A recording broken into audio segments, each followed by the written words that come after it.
kooperatif memenuhi tanggung jawab sebagai warga negara Republik Indonesia yang sah. Mengikuti prosedur pemeriksaan sebagai tersangka. Dan ada 62 pertanyaan yang saya jawab dari penyidik KPK juga sangat ramah, sangat kooperatif. 62 pertanyaan itu berkaitan dengan persoalan yang sudah inkrah, sehingga tidak ada hal yang baru. Ya, di dalam pertanyaan bahkan banyak juga yang menjawab pertanyaan itu. Karena itulah sejak awal saya katakan bahwa sebagai sekjen PDI Perjuangan, saya dengan kepala tegak siap menerima konsekuensi apapun bagi Indonesia raya kita. Karena Indonesia dibangun dengan pengorbanan jiwa dan raga. Kita adalah negeri berjuang, sehingga saya tidak pernah menyesal. Saya akan terus berjuang dengan api semangat yang menyala-nyala. Semoga ini menjadi momentum visi pemberantasan korupsi untuk penegakan hukum tanpa kecuali termasuk memeriksa keluarga Pak Jokowi. Terima kasih. Merdeka.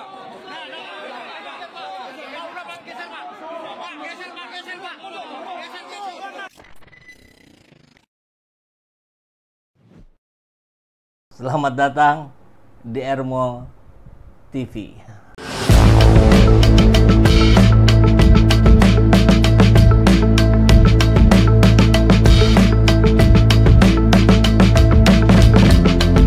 Bersama saya, Saiful Zaman, kebaikan yang terorganisir akan selalu mengalahkan kejahatan.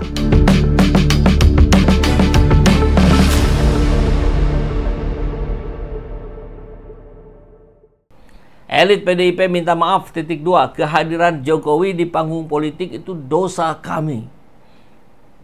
Itu satu hal bisa dikatakan sebagai kebijaksanaan yang luar biasa. Karena mengaku salah itu sulit loh. Jarang loh ada orang bisa mengaku salah. Tapi di sisi lain kita juga harus fair melihat bahwa ini adalah sebuah partai politik yang kerjanya adalah terus-menerus berharap simpati dari rakyat.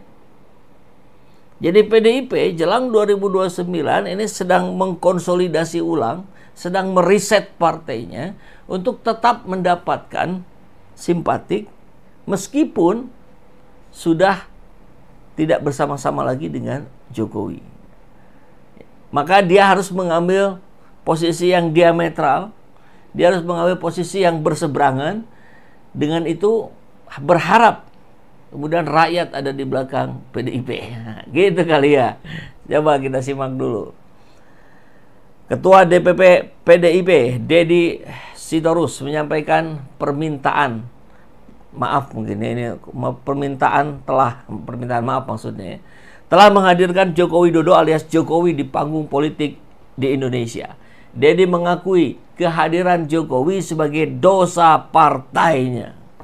Meski begitu, dia menegaskan bahwa PDIP tak sepenuhnya berdosa dengan semua yang telah dilakukan Jokowi. Kalau tak sepenuhnya, ya memang iya, karena yang memilih Jokowi bukan hanya dari PDIP, ya. 2 kali sebagai presiden, sekali sebagai gubernur, 2 kali sebagai wali kota Solo. Tapi juga dari partai lain, bahkan mungkin yang tidak berpartai. Terus terangnya, mohon maaf lah, Jokowi hadir dalam panggung politik itu dosa kita. Nah, tapi oleh CNN dalam kurung kami, ya iyalah kita, siapa lu? Kita bukan PDIP, tapi maksud dia kami. Tapi kan kita nggak bisa, tapi kan kita nggak dosa dengan kelakuannya semua kan, kata Deddy dalam rilis survei Nagara Institute dengan tema toleransi pemilih terhadap politik dinasti pada pemilu dan pilkada 2024 ya, dari Akbar Faisal.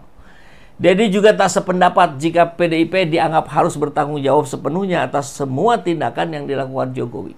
Dia mengaku juga tak menduga Jokowi yang dididik jadi kader justru merusak demokrasi di akhir masa jabatannya sebagai presiden. Nah, ini yang menarik nih. Jadi dalam versi PDIP, Jokowi itu baik-baik saja. 10 tahun sebagai wali kota baik-baik saja. Setengah periode Sebagai gubernur Jakarta baik-baik saja.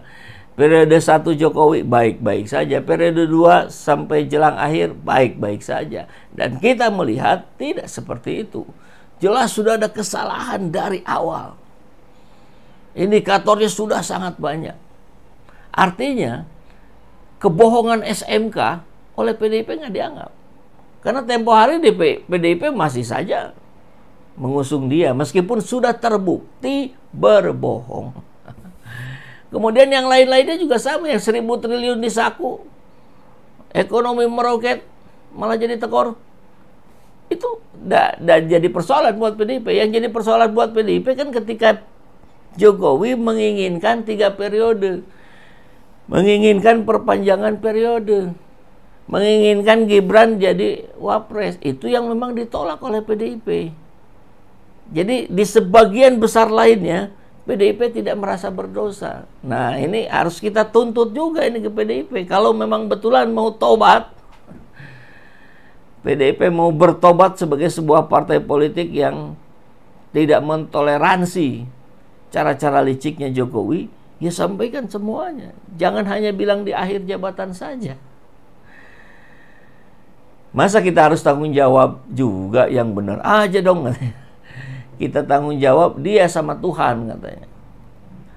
PDIP merupakan kendaraan politik Jokowi sejak maju menjadi wali kota Solo. Nah, ini udah kita bahas barusan ya. Namun di Pilpres 2024 Jokowi mendukung putranya sebagai cawapres Prabowo dan berseberangan dengan keputusan PDIP. Ini yang membuat PDIP akhirnya resmi memecat Jokowi dan keluarganya telat ya.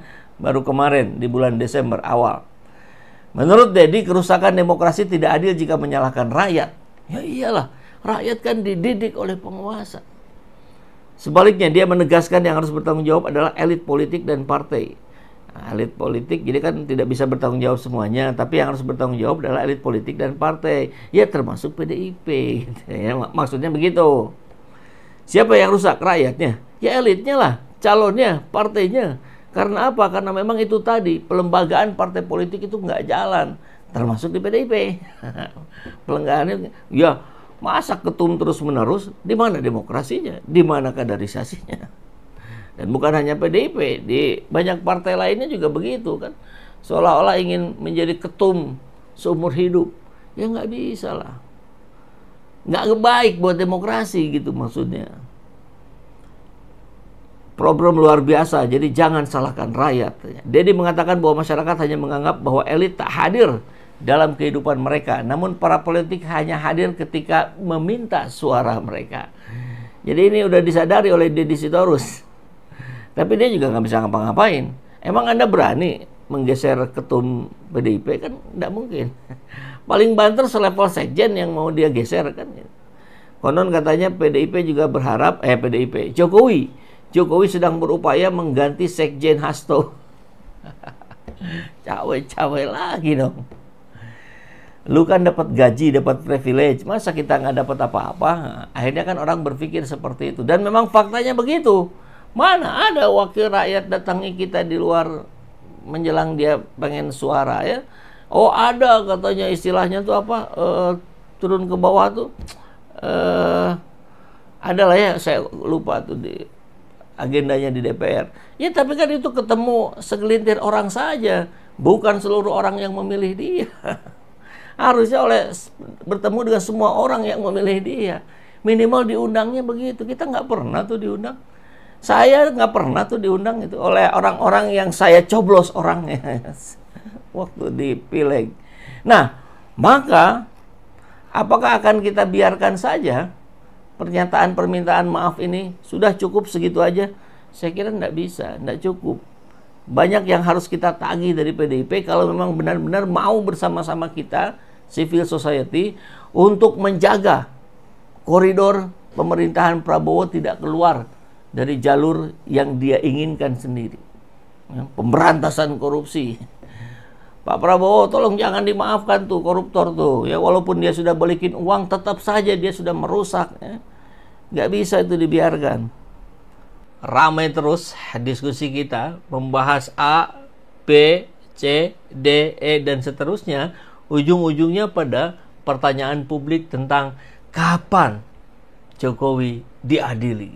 Ya, kemarin Hasto juga berbicara sangat keras gitu. Kalau saya diadili, kurang lebih begitu ya, maka keluarga Jokowi pun harus diadili.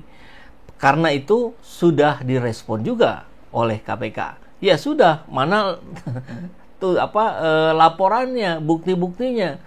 Kemudian rakyat menjawab, sudah dari tahun 2022 oleh Ubaidillah Badrun dan kawan-kawan.